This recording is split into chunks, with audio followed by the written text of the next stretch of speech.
Hi Libra, welcome to your February 2018 single and ready to mingle love reading for unattached people looking for love.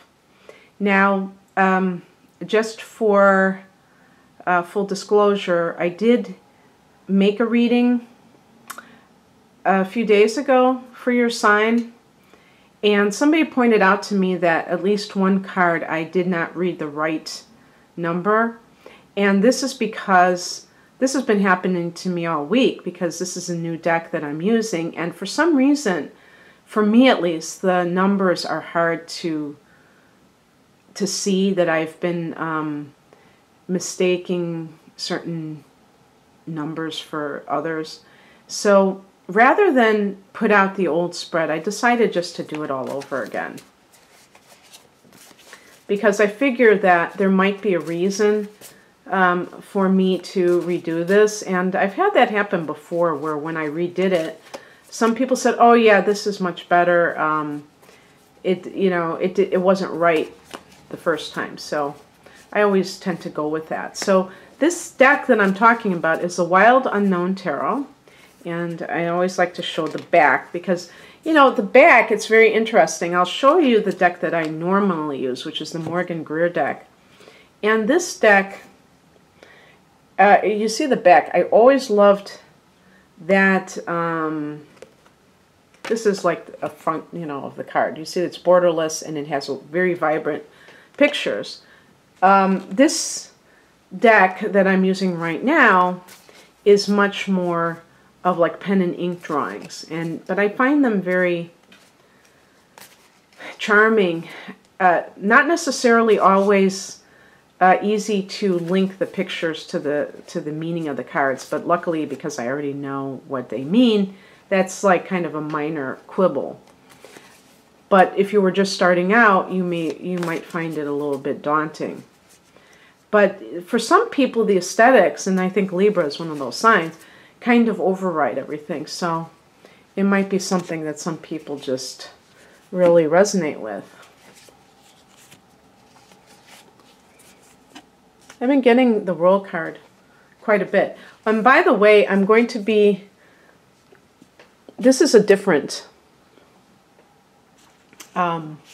spread than I normally do, so I will explain the meanings as I go along. I mean, yeah.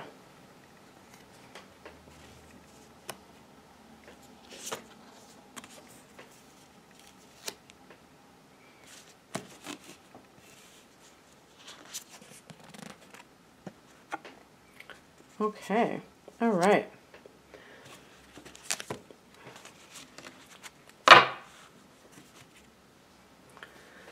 So let's look at what is happening here. So, oh, and by the way that I am doing this particular series of love readings is to generate questions within yourself about being single, what it means to you, what you bring to the table, not just what you have to offer somebody, but the kind of attitude you have towards love, and how that may impact your ability to have somebody in your life or not have somebody in your life. I think it's a very valid point, that most people do not really engage, that it's something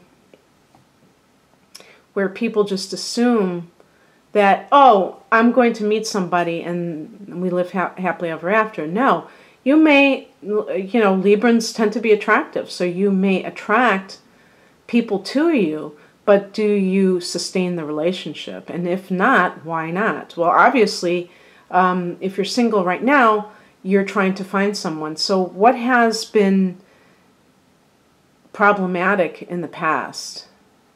Do you tend to get involved with the wrong types of people for you? Or is it that you kind of run away when things start to get more serious? Just, that's what this is all about. And this is ultimately for your own well-being. And so we're looking at here the card that relates to the World card. This is the last card of the Major Arcana. And this first position is, what are the challenges that you bring with you to relationships? So the World card, being the last card, is about completion. So it's possible that some of you have unfinished business. Maybe there are there's a relationship that you're still pining away for, the one that got away. Maybe there's healing that you need to do from your past that doesn't have to do with romantic relationships, but other types of relationships or experiences that you had. And it just makes it very difficult for you to fully participate in a relationship because you feel fragmented. You don't feel whole for some reason. And the other thing about the World card is, and this is like taking it literally, the World card can represent travel. So for some people, especially nowadays, there's so many people that are working in far-flung places. You may just not have the time you're not settled in one place, so you don't have that ability to maintain a relationship. You're moving frequently for your work. So whatever is going on for you, that can cause issues. Now let's look at the past.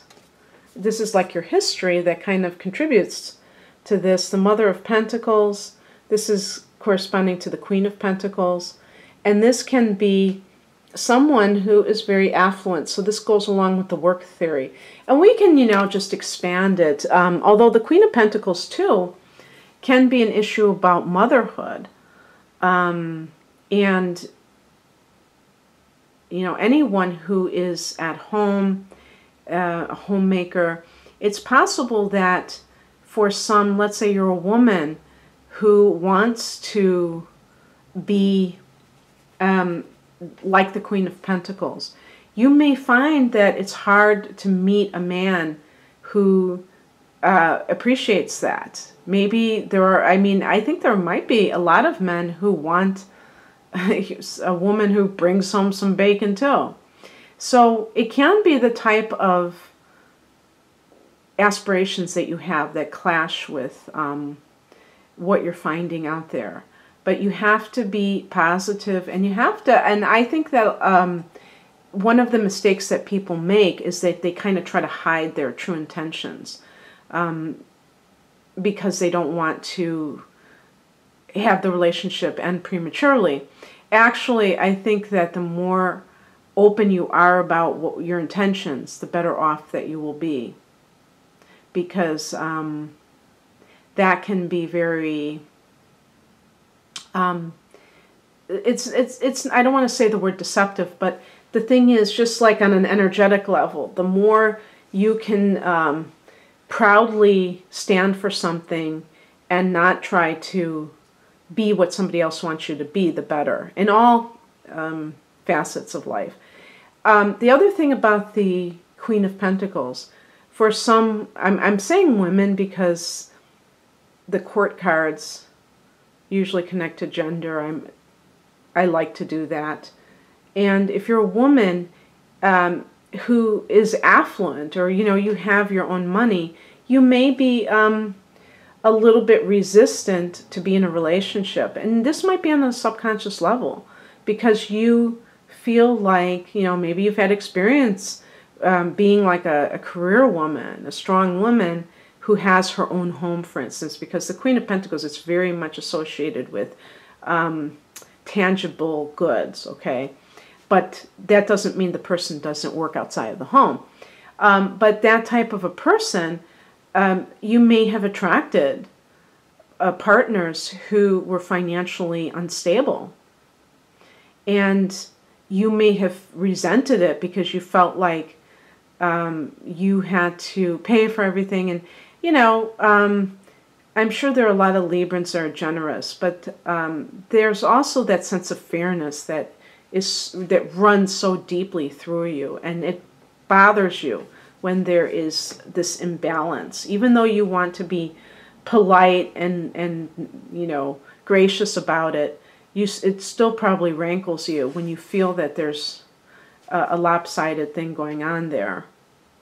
How can you heal this? Oh, interesting. The Lover's card? Well, what I would say is you heal it by letting go of the fear of what if this person turns out to be this way. And that comes from, you know, allowing the past to influence the situation. But basically, what I would say about the Lover's card is that you embrace intimate relationships. In the Morgan Greer deck that I have, they show two naked people. And so people automatically assume when you use the word intimate that you're talking about sexuality. And that's only one form of intimacy. It's also, you know, not being too shallow in relationships and really, and kind of going back to what I said before about really letting other people know what you're looking for, what you're about. With Libra, sometimes Librans want so much to be accepted that they try to conform to others' expectations. And they're not being genuine. They're not being authentic. And they end up with a relationship where the other person expects them to be continuing that false self. And, you know, and they may get mad at that person, but is that fair when they presented themselves as something other than they are? So it goes both ways. If you're someone who is a career person and you don't want children, to play along like you might want to, that's not fair, just because you want to be in a relationship. And the Lover's card is about becoming, I would say, more than physically intimate, about being emotionally intimate. It's like the 8th house versus the 7th house in astrology. The 7th house is the house that Libra rules, and it's the marriage house, and it's the commitment. To me, it's the ring, which is the outer symbol. But the 8th house, that's a water house, and it's Scorpio, and we know Scorpio is so intense, is about what is beneath the surface. Having a ring, having a marriage certificate, these are objects. They do not indicate love. They do not prove that the other person loves you. That was one of the reasons why I never got married, and I'm, you know, in a very long-term relationship, because I knew that those things were not, that they did not provide the love. If you want marriage for religious reasons, for maybe financial reasons, or if the symbolism is very meaningful to you, that's a totally different thing. I'm not putting down people deciding to get married for whatever reason, but I'm saying that if you believe automatically that if you have a ring and you have a marriage certificate, that that person loves you and that they will never cheat and they'll never leave, then that's problematic. And when you can move into that 8th house mentality and embrace really, you know, letting go of the surface, the superficiality, and letting other people know letting that other person know who you really are,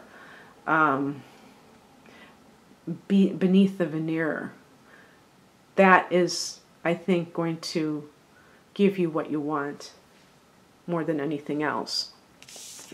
So these two cards are just cards about, like, you know, who the person might be, where you might meet them. The Justice card, now this is very interesting because this is associated with Libra. In this deck, they have it as number 8, when normally it's number 11.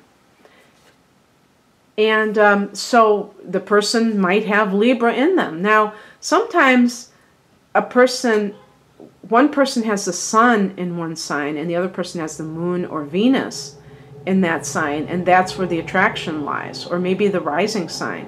And there are certain I mean, I'm not going to get into all the different ways that they affect one another, but that can be what attracts the person. Because like if you have like, let's say you have Libra rising and you meet a Libra sun sign, that person recognizes you because you're presenting yourself as a Libra, and you may be physically attractive. If this is your rising sign, the rising sign can indicate how the body is. And usually somebody with a Venus ruler like Taurus rising or Libra rising can be physically attractive, and that may be something that Sun in Libra appreciates, and they go after you. Now, interestingly, another oh, by the way, too, there is a Libra blue moon on the 31st of March, so that might be a timing issue. And this is such a weird card. This is the Nine of Swords. So swords connect with air signs like Libra, also Gemini and Aquarius. And by the way, here's another interesting fun fact for you, Libra. On February 15th, there's going to be a solar eclipse, which is a very powerful full moon, new moon in Aquarius, 27 degrees of Aquarius, and that hits your 5th house of romance. So that can usher in new love into your life. It doesn't, I was going to say come mid-February, but actually in the subsequent few months afterwards, perhaps. So that's exciting. So those could be timing issues, and maybe the kind of person, maybe the person's intellectual, maybe they are in the criminal justice system, or not that they're in the system, but they are working for criminal justice, or so either a police officer or a lawyer. And the outcome is a Chariot, which is a card of success. So sometimes I've seen it described with the Chariot that there's a lot of distractions thrown in your path, and yet you still emerge victorious. The Chariot card is also connected to Cancer. So if that rings a bell for you, if you're crushing on a Cancer, maybe that is the person that you end up with. And that's a fellow cardinal sign, so I could see that. Maybe they have air in their chart as well, and that's how you get along. So who knows, but very good ending. Libra, I hope you enjoyed this. If you'd like a personal reading, please click on the link below. Otherwise, have an amazing I keep on saying lunar eclipse because that's coming up next as I record this, the blue moon January 31st, but I'm talking about the solar eclipse in Aquarius, hitting your 5th house of love. Okay, take care. Bye.